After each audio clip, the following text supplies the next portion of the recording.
The way life occurs to us is that there's always somewhere to get to until you realize that there isn't. So suffering similarly is always present until you realize that there isn't suffering. And that, to me, is the beauty of the human experience. So suffering is unavoidable by virtue of we're here. But nonetheless, the opportunity, the possibility that it is to be human is to transcend suffering. And it's such a beautiful design again, because if it weren't for the previous suffering, we don't get to experience the latter freedom. As an adult, I got to see myself in a picture, an old black and white, of me as a child in my cute little onesie, whatever it is, running with my arms out. My mother is sort of very gently ushering me from behind. So you can see that she's sort of directing me towards somebody who you can't see because they're off camera. They're out of frame from the picture. But I know because of the setting, it was set at a harbor, at a dock, where the boat had just, come to berth. And we've probably come off the boat. And I'm running towards my dad because my dad worked on the boats. And as I looked at that photo, and it's this old black and white, and this adorable little child, which, is running towards his father who he loves, his dad. And what had occurred to me is at that moment, one of the most important parts of love is the energy of missing somebody. We often think that love is I'm with someone, I'm sharing a dinner with them, I'm going to bed with them, or it could be a family member who I'm living with or I'm sharing time with constantly. But that denies the flip side of the same coin, which is one of the most beautiful aspects of love, is what feels like the absence of the experience of love. And we can call that missing somebody. And why it was so profound for me is to see that little child run towards his dad with the excitement of the fact that for a minute, maybe a day, maybe a week, it could be longer, we experience the separation from that which we love.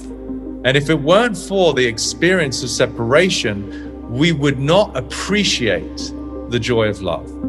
And so why I use that example as it relates to suffering and freedom is because separation is hurtful, it's painful, and that is suffering. And in this case, suffering is where we become separate from the knowledge, from the true wisdom of our true essence. Whilst freedom is the remembrance and the awakening to the essence of who I am at my core, which is freedom.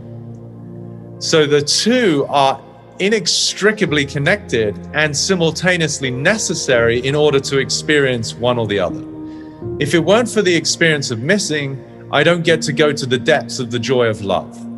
And equally, if it weren't for the pain and the seeming inconvenience of human suffering, then I wouldn't get to experience the elation and the joy of liberation that is true freedom. When you really understand that dynamic, it's so beautiful to see the duality of everything. Yeah. And I would actually take it a little deeper, which is to say that freedom really is the container. Like love is the container that holds both, right? So we have the joy and we have the misery. We have the happiness and we have the sadness. And this is where if we can be big enough, expanded enough as human beings, then we make space for all of it. It would be as nonsensical, for people who think they just want to be positive and happy. That is like asinine. It would be like me saying, no, all I want to do is inhale because that's so good because you get oxygen. It'd be like, what the hell? Like, if it weren't for the fact that I get to exhale and let go of, in this case, obviously, physiologically, biologically, the toxins of carbon dioxide and stuff that no longer serves me because it's already served its purpose in my body, then I wouldn't get the joy of having that cyclical process of inhale, exhale that keeps me alive. So similarly, the actual nature of duality, both parts are flip sides of the same coin that are an inherent experience of being human. And the degree to which we can embrace both is the degree to which we are truly free to allow all aspects of what it means to be human. So suffering is really one aspect, but it is an aspect where there is ultimately a form of ignorance. And I don't mean that as a judgment. I mean it truly in the fact that we don't know something. We suffer because we don't know how extraordinary we are. We suffer because we don't know that we actually are loved. We suffer because we don't feel safe. And it is in that ignorance, the not knowing, the absence of knowledge, that we suffer. And the process of awakening is realizing, oh, these are lies. And as I transcend lie, I expand into my bigger nature, which then is the experience of liberation, which is contained in the safety that we are held and beneficiaries of life because we are fundamentally loved. So the way I look at it is that this dimension that we are in as human beings, to me, is a revelatory dimension. What does that mean? Life will reveal where you yourself as a being do not experience freedom. Life will present you with people and circumstances to reveal where you're not free. So why is that a completely different perspective or a different way of looking at the experience of life? Because most people are playing the human game. What is the human game? They're trying to accumulate, right? Accumulation of status, accumulation of possessions, accumulation of finance. And they're trying to play the game of, I'm becoming a better human by virtue of what I have usually. Now that's not wrong, but it's also, to me, it's a powerless game to play. Whereas the awakening process of who I am as a being who is limitless, who is in its infancy and its true inherent nature, nothing but love, peace, power, freedom. That is, to me, the game that's really afoot for human beings. That is the opportunity that it is to be a human, is to awaken to the true essence of who I am, rather than being defined by the persona that has been conditioned over time, that is now founded in the essence of survival.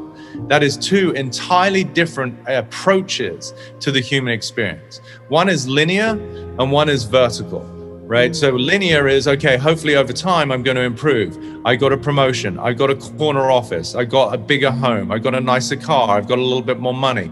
That is, there's, again, no judgment, but it is a futile, dead-end method of trying to find internal value by using external and exogenous means to bring some sense of worth, versus discovering, wow, my inherent nature is freedom. My inherent nature is love. My inherent nature is peace.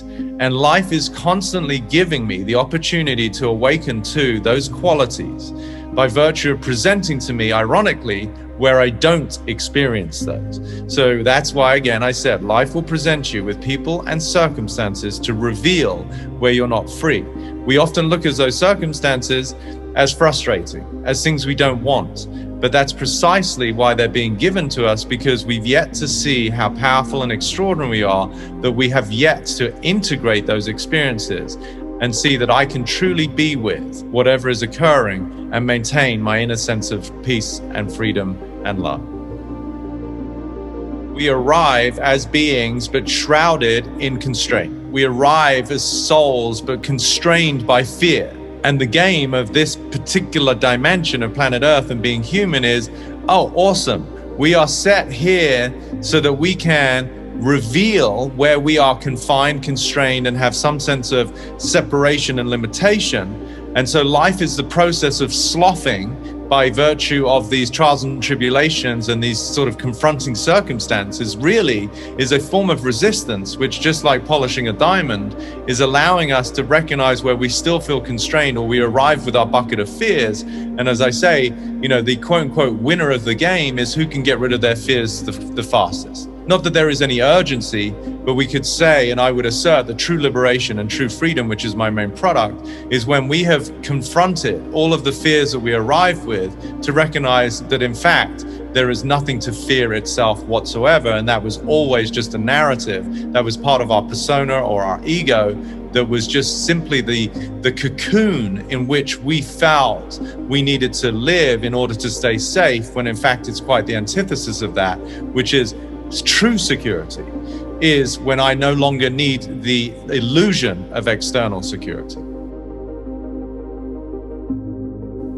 If the experience I have with another person is of some form of disharmony, of judgment, of hostility, then that really is a reflection of what's going on inside of me. So as I say, as we express, so we experience, right? So if I'm expressing anger, towards whoever or whatever the circumstance may be, then I am experiencing anger, right? So just as water travels through, say, a garden hose, if the garden hose was sentient and it had feeling internally, it would feel the passage of the water when it was cold or hot or how fast it's moving. So likewise, as we express our emotional state, we're under the impression that it's by virtue of what's going on outside of us. But whether it is or not, in terms of our interpretation, we're nonetheless experiencing all of that. So then why wouldn't I, if I know that correlation, if I'm actually aware of that formula, then why wouldn't I, wherever possible, bring an experience of love and joy to whoever it might be, because then I'm equally the beneficiary of it. And this is why exercises like gratitude journals or going and being a volunteer and being of service to a community feels good. Why does it feel good? Because what I'm actually doing is I'm bringing the experience of my true self, is what I would assert, and I'm sharing to another, I'm giving to another. And therefore, I am equally the beneficiary of my own active contribution. You know, Einstein said you look at the universe in one of two ways. Everything is a miracle or nothing is a miracle, right? And so really, when you get, like, we are beneficiaries of life, even though, again, I've been through a ton of what felt like unnecessarily hardship that at the time, my little persona was like, I don't want this sucks. But really, in hindsight, is often the case, we recognize, wow, if it weren't for those events, if it weren't for those, hardships, then I wouldn't have discovered that expansiveness of what I've just stepped into. And why I use the expression that smooth seas never made a good sailor, right? So we need adversity itself is the catalyst for growth. Life is the greatest teacher by virtue of the fact that it gives us challenges so that it can, as I said earlier, slough off anything that is confining us, anything that is holding us back, a constraint that is in some way limiting our self-expression. We need some resistance to get rid of that. And that is, at times a very difficult pill to swallow, but it is nonetheless the catalyst to discover that really we are held eternally. It's like the metaphor, the image of these trapeze artists, right? The experience for anybody who goes up on a trapeze from the perspective of the ego is fear if there's no net, right? You would feel such intrepidation of letting go of the trapeze bar to transition maybe to your partner and be caught in the absence of knowing there was some safety net. And that's the ego's experience as it goes through life. It feels that at any turn, its existence is in potential danger. Everything can come across as a potential threat. And that's an exhausting place to live from. Conversely, if we can tap into this deeper essence of understanding the nature of life, and particularly the nature of who we are, then at every turn, there is always a safety net. It might not feel like it, but we can drop, we can fall, we can miss the grip of the partner as we transition from trapeze bar to trapeze bar, and it's okay. And that we could say our errors, our mistakes, our failures, and it's okay.